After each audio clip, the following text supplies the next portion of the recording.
A very good morning to dear students. On behalf of Tagore Balniketan Public School, I welcome you all. Right?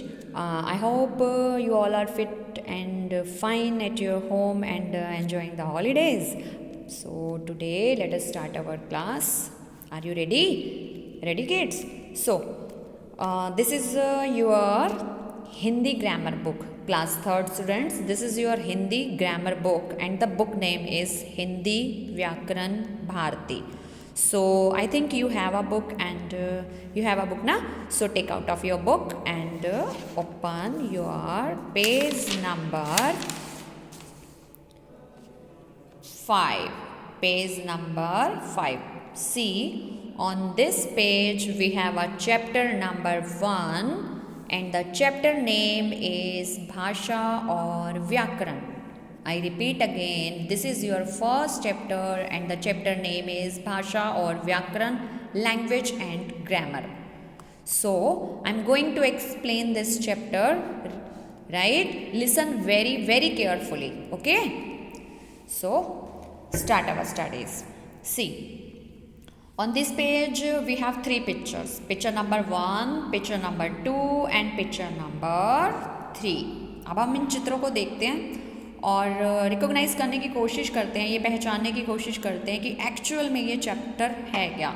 C, there is a boy and there is a girl, right. They are discuss about something. अभी हम देखते हैं कि लिखा क्या है. शुभ और भूमि mobile पर आपस में बात कर रहे हैं. See, they have a mobiles in their hands. हाँ, दिख रहा है ना आपको कि इनके हाथ में मोबाइल है and they are busy on mobile. See, this is another picture. There is a girl. I think she has writing something on one page. Pooja अपने पिताजी को पत्र लिख रही है. शी इज पूजा और वो अपने क्या कर रही है, अपने पापा को लेटर लिख रही है. अभी देखिए third picture. There is a person.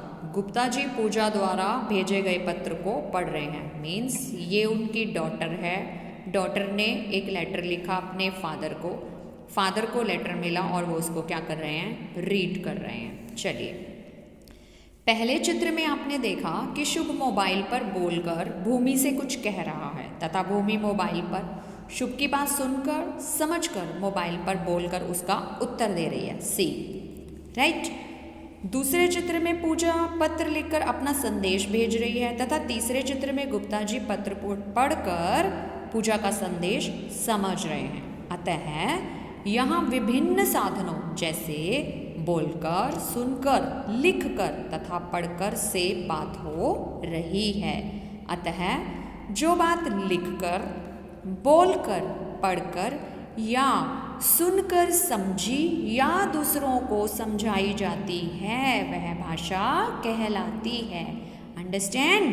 Got it? Simple language में मैं आपको बताती हूँ कि भाषा वो साधन होता है, भाषा वो जरिया होता है जिसके द्वारा जो एक मनुष्य है वो दूसरे को अपने जो विचार हैं, उसके मन में जो थॉट्स चल रहे हैं, वो उसको सेकंड पर्सन को वो एक्सप्रेस करता है.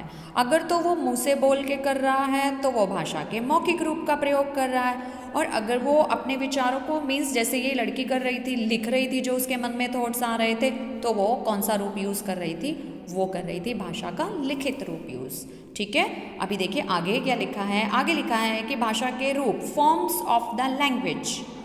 There are 2 types of language. The first is मौखिक भाषा, that is oral language, and the second is लिखित भाषा, that is written language, right?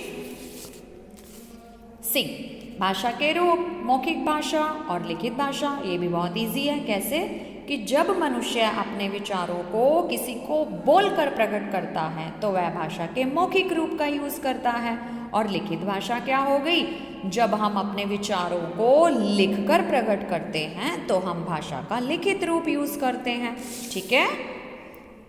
अब इस पिक्चर में देखिए, इस पिक्चर में क्या है. इस पिक्चर में पहले इसको पढ़ते हैं. मौखिक भाषा, भाषा का वह रूप जिसमें एक व्यक्ति अपनी बात को बोलकर दूसरों तक पहुंचाता है और दूसरा व्यक्ति सुनकर उसकी बात को समझता है, वह मौखिक भाषा कहलाती है. और लिखित भाषा क्या हो गई? अभी जो मैंने आपको बताया, भाषा का वह रूप जिसके माध्यम से हम अपने जो विचार हैं वो पढ़कर या लिखकर दूसरों तक पहुंचाते हैं, उसको लिखित भाषा बोलते हैं। देखो, see on this picture there is a class and दिख रहे हैं आपको, ये स्टूडेंट है और ये टीचर है। टीचर कुछ बोल रही है और वो बच्चों को समझा रही है, ठीक है, तो वो भाषा का मौखिक रूप यूज़ कर रही है। अब अनदर पिक्चर में देखो कि यहाँ पर क्या है, एक टीचर है जो ब्लैक बोर्ड पर कुछ लिख रहा है, तो वो भाषा का लिखित रूप यूज़ कर रहा है। सो आपको समझ आया आज हमने क्या पढ़ा? आज हमने लैंग्वेज के बारे में पढ़ा और लैंग्वेज की 2 टाइप्स के बारे में पढ़ा। टुमारो, कल की हम अपनी ऑनलाइन क्लास में इसको आगे और एक्सप्लेन करेंगे कि इस चैप्टर में और क्या लिखा है।